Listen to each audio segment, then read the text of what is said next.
Now that Bitcoin has been made an official currency in the Central African Republic, let's have a look at what motivated this move and what it could mean moving forward. But before that, I just want to give a brief outline as to what Bitcoin actually is. Now, if you know all about it, then feel free to jump to the next section, but I am going to keep it brief because I am far from a financial expert. But basically, Bitcoin is a decentralized currency, meaning that it isn't under the control of banks or governments. So think about it. If you live in America and you have $100, you can spend your $100 anywhere in the country on whatever you like, basically because the government have said that you can.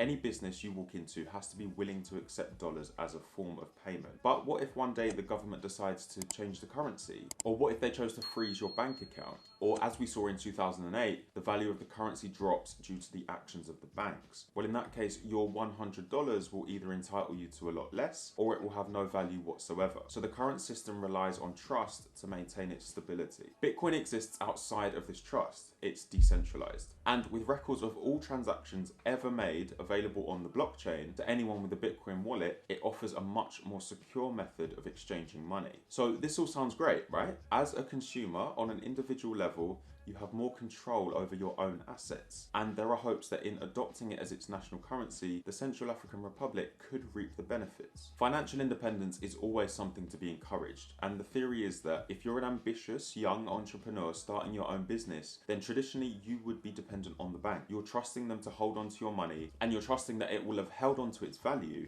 by the time that you need to get your hands on it. Whereas Bitcoin, like all cryptocurrencies, takes the power away from the centralized systems and puts it in the hands of the individual, in theory giving you more peace of mind over what is yours. And peace of mind is actually very interesting, and it's something that I'll be coming back to later on in the video. Since 2012, the Central African Republic has been in the midst of a civil war between the government and various rebel groups, which is still ongoing today. And this followed the Bush War, which was another civil war between 2004 and 2007.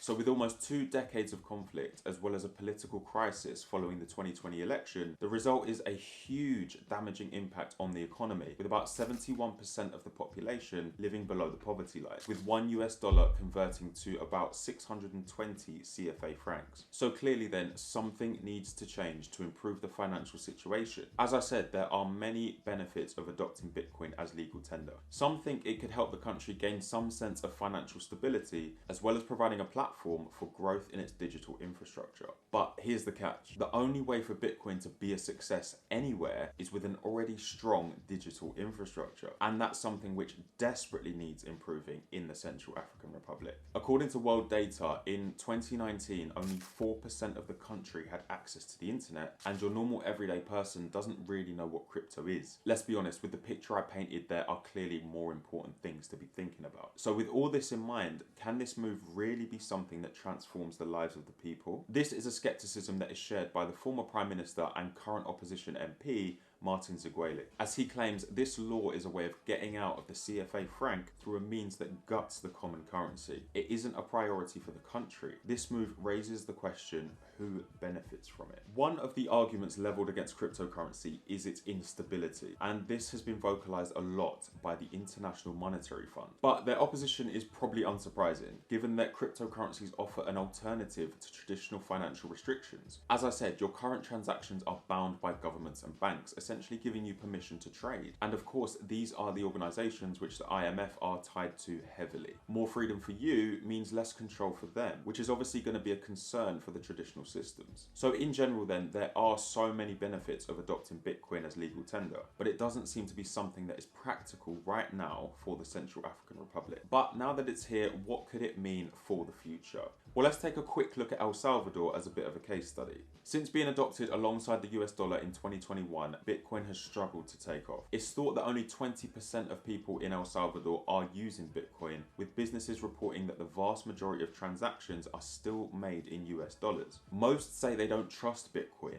and hardly anyone has installed the Chivas wallet app on their phone. Now, this is understandable, for the same reason that we can all use Bitcoin to make certain purchases here and there, but many people choose not to for the fear of the unknown. Given the choice between something that seems familiar to us and something we don't know much about, Now, we're going to make the choice that gives us the most peace of mind, especially when money is involved. And this is where we come back to peace of mind. Over generations, we've put our trust in governments and banks, and they're such a staple of our everyday lives that we almost feel like the safest option will always be to trust them with our money. When, like I said earlier, over the years, they've given us plenty of reasons not to trust them with our money. So the people of El Salvador seem to have made the choice to stick with the US dollar. But as we've established, the situation in the Central African Republic isn't really a choice. The country simply isn't equipped to deal with digital currency. So I find it very difficult to see how it could possibly be a success. I personally think that the already existing economy needs some kind of shake-up, like a boost or a revolution, similar to what's going on in Ghana.